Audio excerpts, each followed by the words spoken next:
Hello, everyone. This is Cody Lee of BlackCatBooks.org, author of I, the Dragon, Cruel and Beautiful Rabbit Hole, Lore and Frey, and the upcoming Jaw of the Dragon.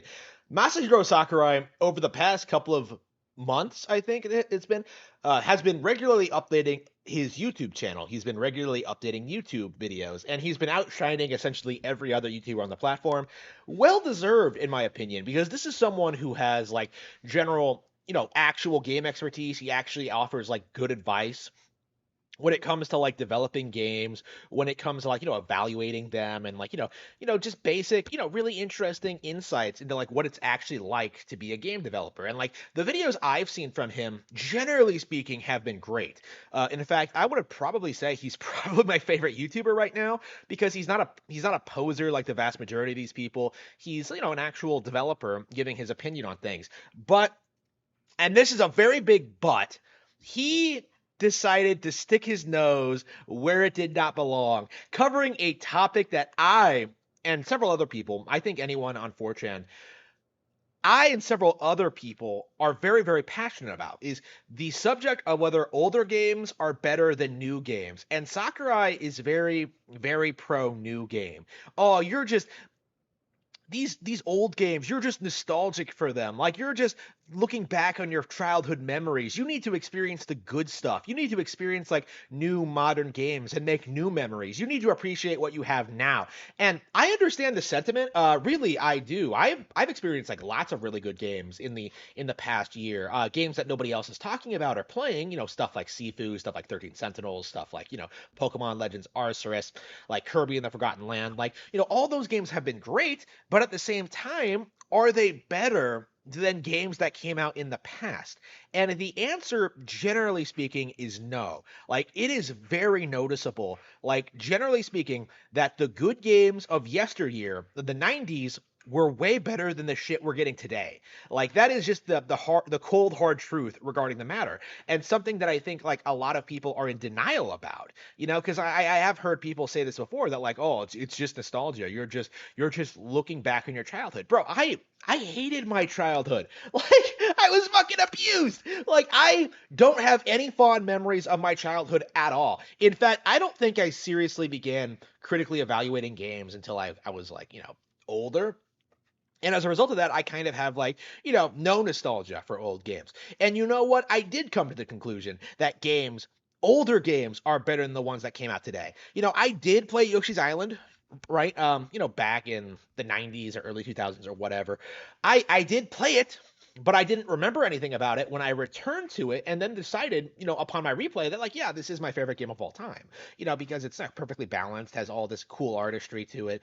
It's, has wonderful music, it's endlessly fun to replay. Like, Yoshi's Island is just the greatest platform of all time. And nothing, no sequel, no spin-off, no like, competing game has ever even really come close, you know? There have been instances where I've gone back, recently, and found games in the early 90s that are just wonderful. ActRaiser, I think, is the one I keep coming back to. Like, early 90s, an example of a team of like 15 people coming together and making an innovative classic, like a completely original IP on the Super Nintendo that's never really been replicated. ActRaiser 2 is complete garbage, like, I didn't like say that like, oh man, ActRaiser 2 is going to be so great. I'm sure it's better than modern games. No, I tried playing it, realized it was shit compared to the original, and started asking, where's the real ActRaiser 2? Like, this, my opinions on this subject, the audience's experiences with this public on this topic are very, very clear, in that nobody with any real experience with modern and classic games prefers modern ones. No one does that. Absolutely no one. Like, that is like actually the biggest red flag for me, that someone is a casual, in that they're actually excited about like upcoming releases, excited for stuff like God of War Ragnarok or Elden Ring or like shit like that, the new Call of Duty. Like, that is the biggest red flag to me, that person is a complete pleb. The second most biggest red flag is like shitting on Nintendo, and that's how like passionate I am about this. Actually, this isn't something I talk about a lot, because I think it's universally accepted among people like in the community.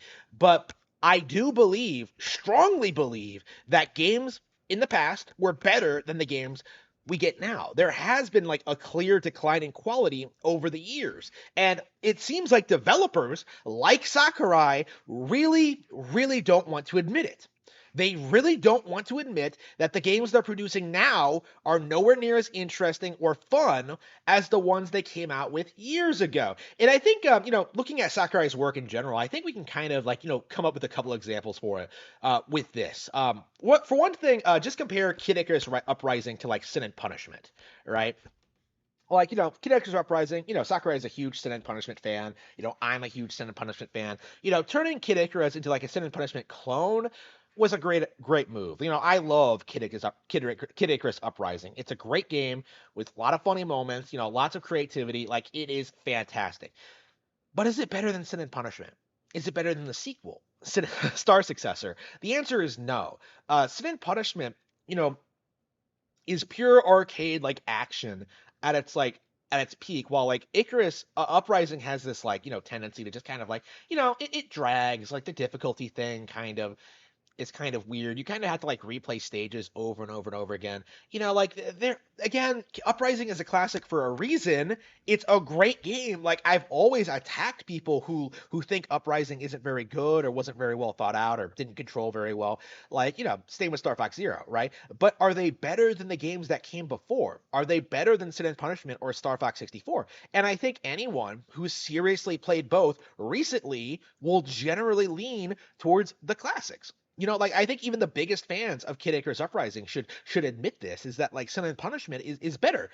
Star Fox Zero, Star Fox 64 is better than Star Fox Zero. And that there's nobody it's not nostalgia, because there aren't a lot of people saying the original Star Fox is better than 64. It's not really something that people talk about, because 64 innovated on the concept. It improved on the ideas. It refined the gameplay. It had a full Japanese team instead of being worked on by 4 Westerners who just ruined the experience. That is... Star Fox 64 was like the culmination of the ideas they had been working up to that point, right? That is Star Fox 64. The reason that game is so well remembered is because it really was that good, back then, and it still is now. I'm sure that game is still getting new fans to this day. I myself played that game when it came out on NSO, and you know what? It holds up really, really well. It is a timeless masterpiece. Star Fox Zero, in comparison, unless you're a big fan of Star Fox 64, I don't think you're even gonna play it, because it's on a piece of hardware you can't get easily right now. It hasn't been re-released. It probably won't be re-released for a long time, and it has a very, very poor reputation. Now, a poor reputation it doesn't deserve, but when you look at all these aspects to it, all these things you have to keep in mind, is Zero really better than 64? Just because it's newer? No, it's not. There are a lot of things going on in Zero that are better than 64. The game, the combat, and the controls are objectively superior, but when it comes to the overall experience, yeah, I think 64 is better. I think most people would agree with me on that. So, what does this mean?